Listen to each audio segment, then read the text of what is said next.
Hey, I'd like to welcome you to another episode of the Mission Matters Business Podcast, your source for all things business. My name is Adam Torres. You can follow me on Instagram at AskAdamTorres. Keep up with my book releases, book tour schedule, signings, all that other good stuff. Always love to connect with you there. And as always, if you'd like to apply to become a co-author of one of my upcoming books, just head on over to the website, missionmatters.com, and click on Become an Author to apply. All right, so today I have Naomi James on the line, and she's a mental performance consultant over at Naomi James Performance Consulting. Naomi, welcome to the show. Thanks for having me. All right, so excited about today's topic. So overcoming barriers for high performance. You're the woman I want to talk to about that. But before we get into that, I want to talk a little bit more about what you're doing as a mental performance consultant. Tell us a little bit more about your practice, please.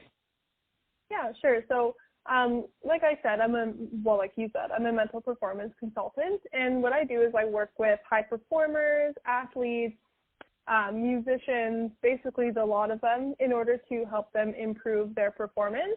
And I do that through the use of mental skills. So these are all based on sports psychology research, and it's the newest, kind of information and topics are coming to light. You might know things like confidence or resilience or even motivation.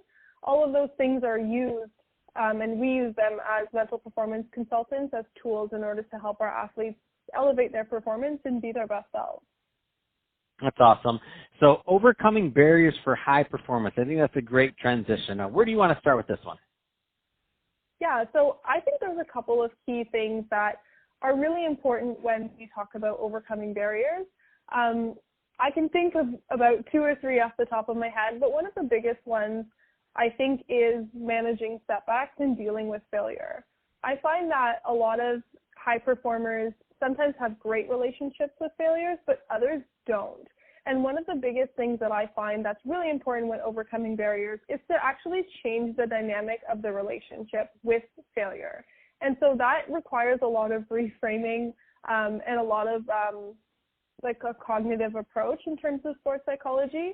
And so I think that if you can actually reframe your failures and learn to see them as potentially opportunities or challenges, it actually helps in the long run when dealing with adversity. And that's probably one of the first and foremost and one of the biggest, I think, components that I think is really important when overcoming adversity.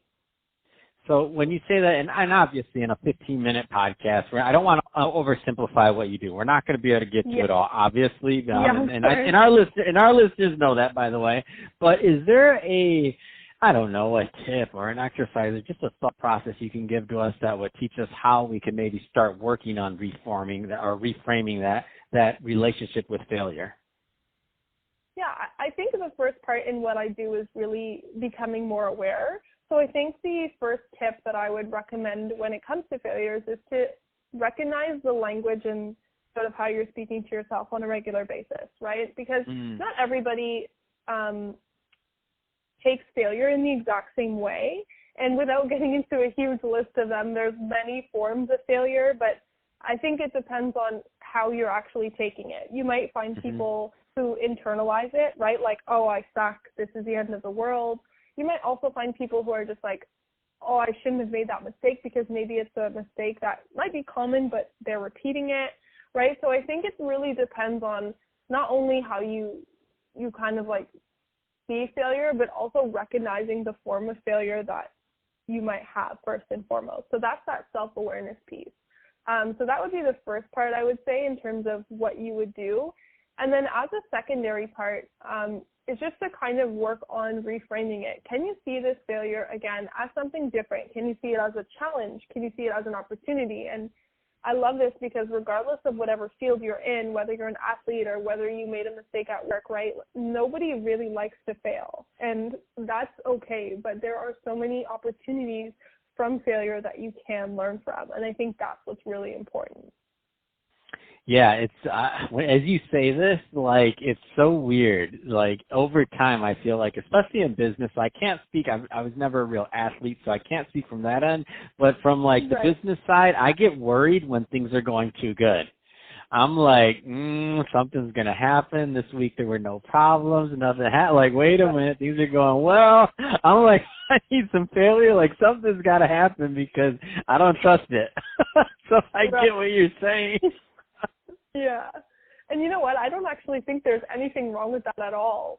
What you're describing is sort of like an anticipatory failure. And that's actually how, some of the other people stay on top of things that they might have to look out for, or now they're trying to look for things that maybe they haven't covered, right? So you're actually being proactive in that approach. But yes, that's exactly what it might be like, right? You might be like, oh, shoot, things are going too well now. I don't know what I'm supposed to do. But again, that in itself is an opportunity. And I think that's really important to recognize. And don't worry, I don't have that problem too often, Naomi. I mean, it just happens sometimes. Usually something's going wrong, just to be clear. That's why I'm like, wait a minute, it's kind of weird. No judgment. There is no judgment here. Whether it goes wrong or whether it goes right, that's okay. It's all about Oh, my gosh. So where do you find, let's talk for a moment to some of there's a lot of business owners, a lot of entrepreneurs, a lot of executives listening to this right now. Yeah. Where do you find for that segment, so when you're thinking about that entrepreneur population out there, where do you find a lot of them kind of miss the mark on kind of going down this path of performance? Like, where do you find they're normally just a little off? And again, that's generalizing. I know it's going to be different from person to person, obviously, from what level they're at. But let's talk about to the founders, just to narrow it down a little bit more. Like those founders that are just getting started, maybe they're on their first or second business. Yeah, I mean, this is actually like my first business as well. So, I mean, I will speak from direct experience. I think sometimes we can have a little bit, I don't want to call it unrealistic, but I want to use unrealistic in the context, and just bear with me, because I think when I started this business, I was very excited at first, and I was very happy and ready to sort of jump in and be fully motivated, right? But I think at a certain point in time, when you're not necessarily experiencing the success that you thought you were going to have by, like, again, something unrealistic. Like, for me, I wanted to be wildly successful in 6 months. And while I knew this was sort of like a really tall feat, it's still something that I really wanted to do.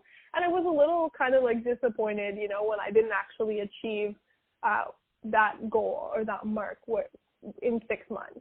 And so I think it caused me to sort of realize that this is where a lot of people fall off, right? When at first you don't have the success that you want, and when you have these high expectations and you have these big dreams, you don't necessarily get there.